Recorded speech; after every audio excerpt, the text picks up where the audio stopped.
Hello বন্ধুরা, আমি তোমাদেরকে আজকে একটা খুব ভালো একটা বিষয় নিয়ে তোমাদেরকে জানাতে এসেছি। সেটা হলো ব্রেন স্ট্রোক। এই ব্রেন স্ট্রোক রোগটা আমরা কম বেশি সকলেই জানি যে রোগটা কি, কেন হয় না হয় সে বিষয়ে আমরা সকলেই জানি, কিন্তু আমি তাও একটু সংক্ষেপে তোমাদেরকে জানাতে চাইছি, যাতে ব্রেন স্ট্রোক রোগটার ব্যাপারে তোমরা একটুখানি হলেও জানো যে রোগটা কি, কেন হয়, কি কারণে হয়, আমাদের কি করণীয় সে বিষয়ে তোমাদেরকে বলবো। ব্রেন স্ট্রোক রোগটা হলো আমাদের শরীরের সবথেকে বেশি গুরুত্বপূর্ণ অংশ হলো আমাদের মস্তিষ্ক, অর্থাৎ এই ব্রেনের মাধ্যমে আমাদের সারা শরীরে যা কিছু আমরা কাজ করে থাকি, সেই সব কাজের যে সেই নির্দেশটা আমাদের ব্রেন অর্থাৎ মস্তিষ্ক সারা শরীরকে দিয়ে থাকে। কোনো কারণবশত মস্তিষ্ক অর্থাৎ ব্রেন যখন সেই ইনস্ট্রাকশন অর্থাৎ সেই নির্দেশটা সারা শরীরকে দিতে পারে না, তখনই আমরা বলে থাকি যে ব্রেন স্ট্রোক। অর্থাৎ এই ব্রেন স্ট্রোক রোগটা হলো যে শরীরের কার্যক্ষমতা অথবা কার্যকারিতার যে নির্দেশটা সেটা যখন মস্তিষ্ক সারা শরীরকে দিতে পারে না, তখনই আমরা এটাকে রোগ বলে থাকি। এই রোগটা কেন হয়? আমাদের শরীরের যে ব্রেন অর্থাৎ মস্তিষ্ক, সেই মস্তিষ্কেতে আমাদের শরীরের যে রক্ত, সেই রক্ত গিয়ে মস্তিষ্কের বিভিন্ন অঙ্গ প্রত্যঙ্গ অথবা স্নায়ুকে সজাগ করে রাখে, যার ফলে শরীরের মস্তিষ্কের মধ্যে ব্রেনের মধ্যে অর্থাৎ মস্তিষ্কের মধ্যে যে স্নায়ুতন্ত্র অথবা যে বিভিন্ন অঙ্গ প্রত্যঙ্গ আছে, যেগুলো বিভিন্ন শরীরের অঙ্গর সঙ্গে জড়িত, হাত পা, হার্ট, কিডনি, লাংস, বিভিন্ন শরীরের বিভিন্ন অংশের সঙ্গে যেগুলো জড়িত আছে, সেই সব জড়িত অংশগুলোকে ব্রেন তাদের কার্যকর্তা অর্থাৎ কাজ করার জন্য নির্দেশ দেয়, এবং তারপরেই আমরা সেই কাজগুলো করে থাকি। যখন শরীরের রক্ত ব্রেনের মধ্যে সঠিকভাবে গিয়ে পৌঁছাতে পারে না, অর্থাৎ মস্তিষ্কের রক্ত গিয়ে পৌঁছায় এবং তারপরেই ব্রেনের যে অঙ্গ প্রত্যঙ্গ আছে সেগুলো শরীরকে নির্দেশ দেয়।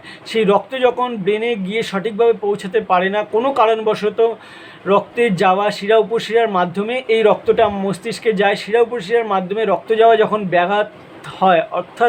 ব্যাহত হয়, তখনই যে স্নায়ুকোষ অথবা যে মস্তিষ্কে যে অংশের মধ্যে রক্তটা যায় না, সেই অংশের সঙ্গে জড়িত যে অঙ্গটা আছে, সেই অঙ্গের মধ্যে দেখা যায় যে কার্যক্ষমতা অর্থাৎ কার্যকারিতা বন্ধ হয়ে গেছে।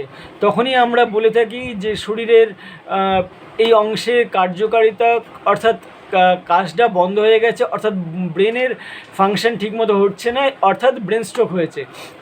এই রক্ত না যাওয়ার কারণটা হলো আমাদের শরীরের যে রক্ত প্রবাহ হয় সেগুলো সবই শিরা উপশিরার মাধ্যমে প্রবাহিত হয়।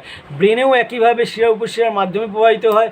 কোনো কারণবশত যদি রক্তের যে শিরার মাধ্যমে রক্ত ব্রেনের মধ্যে অর্থাৎ মস্তিষ্কে গিয়ে পৌঁছায়, সেই শিরার মধ্যে কোনো শিরা যদি অতিরিক্ত রক্তচাপের ফলে ফুলে যায়, অর্থাৎ ফুলে গিয়ে যদি ফেটে যায়, তখন সেই জায়গায় রক্ত গিয়ে পৌঁছাতে পারে না, মস্তিষ্কে সেই অংশে রক্ত গিয়ে পৌঁছাতে পারে না, সেই জায়গা থেকে রক্তক্ষরণ হয় এবং রক্ত জমাট বেঁধে সেই অংশের ব্রেনের অর্থাৎ মস্তিষ্কের কর্মক্ষমতাটাকে নষ্ট করে দেয়।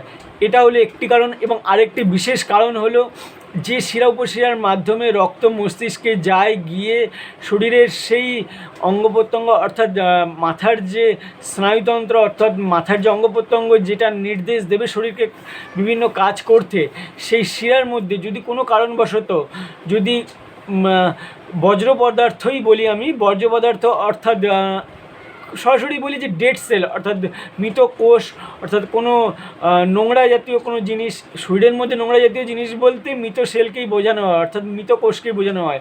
সেই মৃত কোষ জমে গিয়ে যদি রক্ত চলাচল অর্থাৎ রক্তের প্রবাহ যদি বন্ধ হয়ে যায় কোনো কারণবশত, তখনও একইভাবে মস্তিষ্কের সেই বিশেষ অঙ্গে হয়তো রক্ত গিয়ে পৌঁছাচ্ছে না এবং সেই জায়গার কর্মক্ষমতা অর্থাৎ কার্যক্ষমতা বন্ধ হয়ে যায়, যার ফলে মস্তিষ্কের কর্মক্ষমতার ব্যাঘাত হয় এবং শরীরের বিশেষ অঙ্গের যে ইনস্ট্রাকশন অর্থাৎ যে কার্য করার ক্ষমতাটা সেটা ব্যাহত হয়।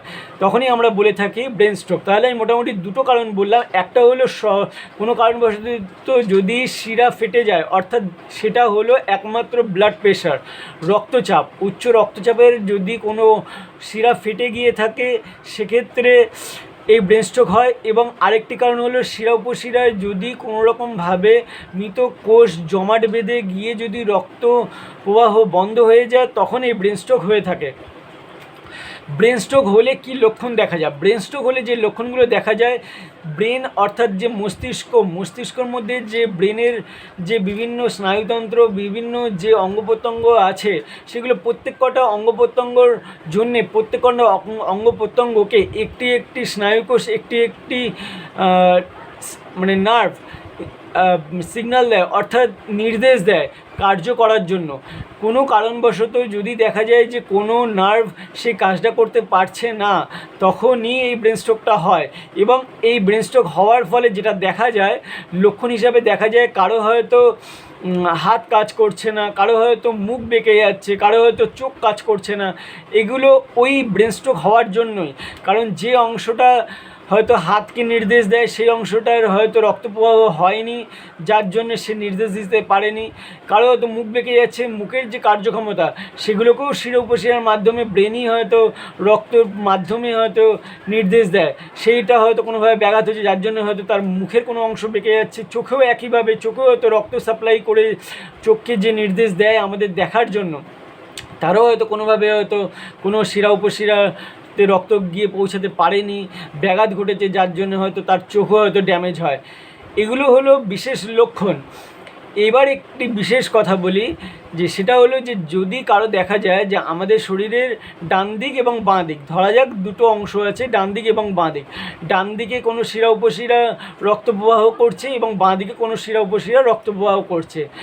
বিশেষ লক্ষণ হিসেবে এটা জেনে রাখা দরকার, কারো যদি ডান দিকের রক্তের শিরা উপশিরায় ব্যাঘাত হয়ে যদি রক্ত ব্রেনে গিয়ে না পৌঁছায়, অর্থাৎ ডান দিকে যদি কারো ব্রেন স্ট্রোক হয়ে থাকে, তার অ্যাটাকটা দেখা যাবে বাঁ দিকে। অর্থাৎ কারো যদি ডান দিকের মস্তিষ্কের অংশ যদি কোনো কার্যক্ষমতা বন্ধ করে দেয়, তার এফেক্ট অর্থাৎ তার ফলটা মানুষের বাঁ দিকে গিয়ে তার এফেক্টটা অর্থাৎ তার ফলটা বোঝা যায়।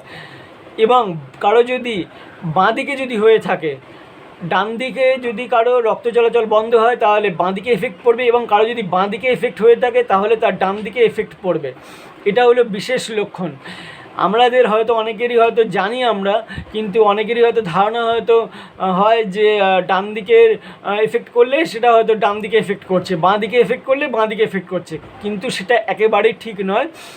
ডান দিকে যদি কারো ব্রেন স্ট্রোক হয়, অর্থাৎ ডান দিকে যদি রক্ত সঞ্চালন বন্ধ হয়, তাহলে সেক্ষেত্রে তার এফেক্টটা বাঁ দিকে পড়ে, এবং বাঁ দিকে যদি রক্ত সঞ্চালন বন্ধ হয় তার এফেক্টটা ডান দিকে পড়ে। পুরোপুরিভাবেই অপোজিটভাবে কাজ করে এই ব্রেনটা, অর্থাৎ এই আমাদের মস্তিষ্কের স্নায়ুতন্ত্রটা, যেটাকে আমরা ব্রেন স্ট্রোক বলে মনে করে থাকি।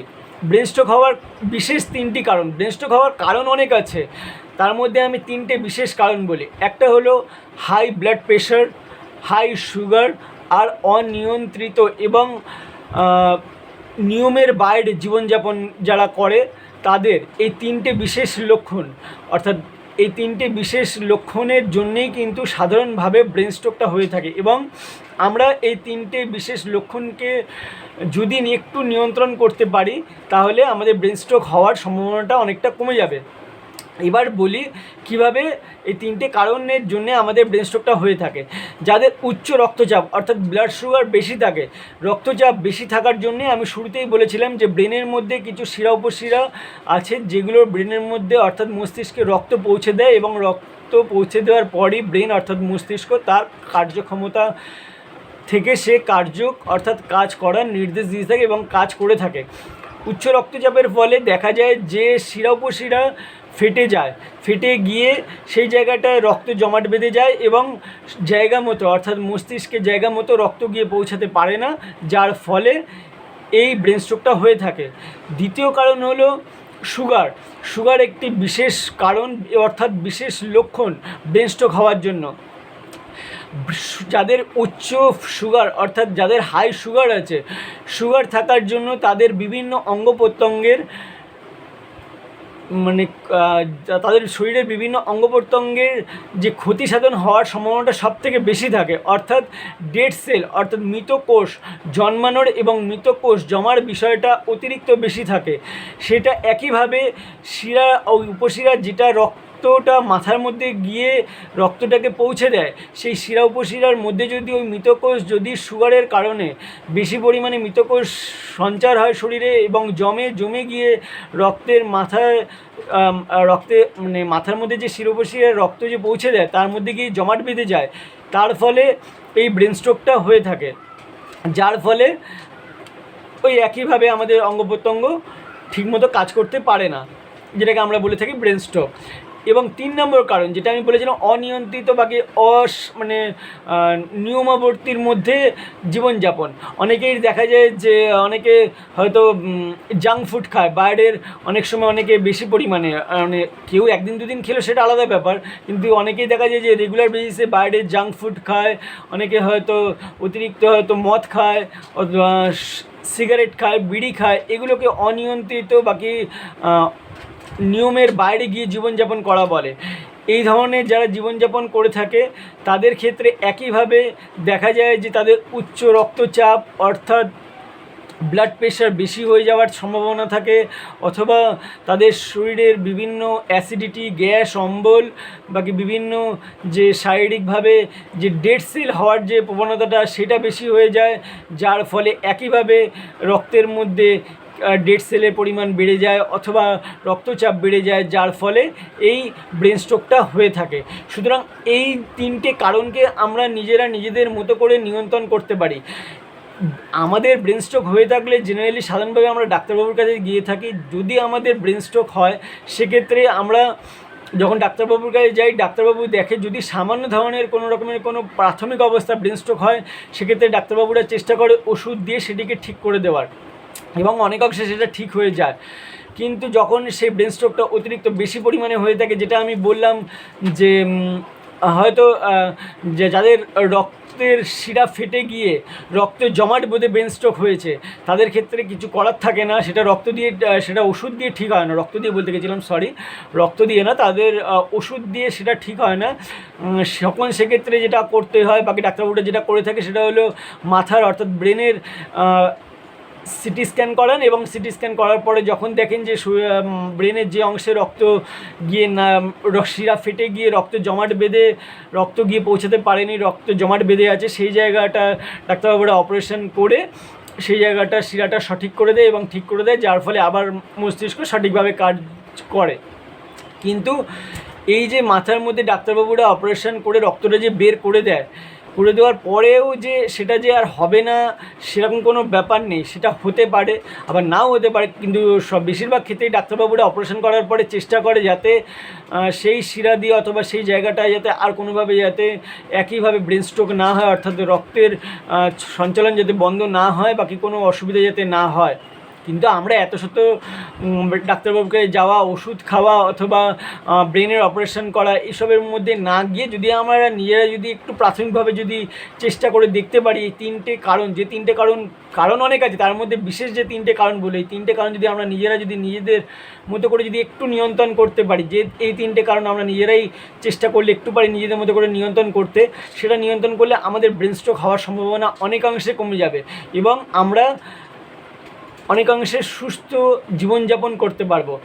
যাই হোক, আমি হয়তো একইভাবে হয়তো অনেকটা কথা একইভাবে অনেক রকমভাবে বলার চেষ্টা করেছি, যতটা পারলাম তোমাদের বোঝানোর চেষ্টা করলাম। তোমরা চেষ্টা করবে যে যাদের সুগার আছে তারা অবশ্যই সুগারের ওষুধ খাবে, সুগারকে বাড়তে দেবে না, এবং যাদের প্রেশার আছে তারা অবশ্যই প্রেশারের ওষুধ খাবে। অনেকেই দেখা যায় যে প্রেশারের ওষুধ নিয়মিত খায় না, যার ফলে প্রেশারটা বেড়ে যায়, অর্থাৎ যাদের উচ্চ রক্তচাপ ব্লাড প্রেশার বেশি আছে তাদের বেড়ে গিয়ে এটা হয়ে থাকে। সুতরাং সেটা করবে না। যাদের ব্লাড প্রেশার বেশি আছে তারা অবশ্যই নিয়মিত ব্লাড প্রেশারের ওষুধ খাবে, এবং যারা অনিয়মিত বাকি অনিয়ন্ত্রিত জীবনযাপন করছো তারা চেষ্টা করবে একটু সাধারণ জীবনযাপন করার, বাইরের জাঙ্ক ফুড অর্থাৎ তেলে ভাজা জাতীয় জিনিস অথবা বাইরের যেগুলো মশলা জাতীয় জিনিস আছে সেগুলো একটু এড়িয়ে যাওয়ার চেষ্টা করবে, ঘরে সাধারণ খাওয়ার চেষ্টা করবে, ফল খাওয়ার চেষ্টা করবে। ফল খাওয়া অনেক ভালো শরীরের পক্ষে।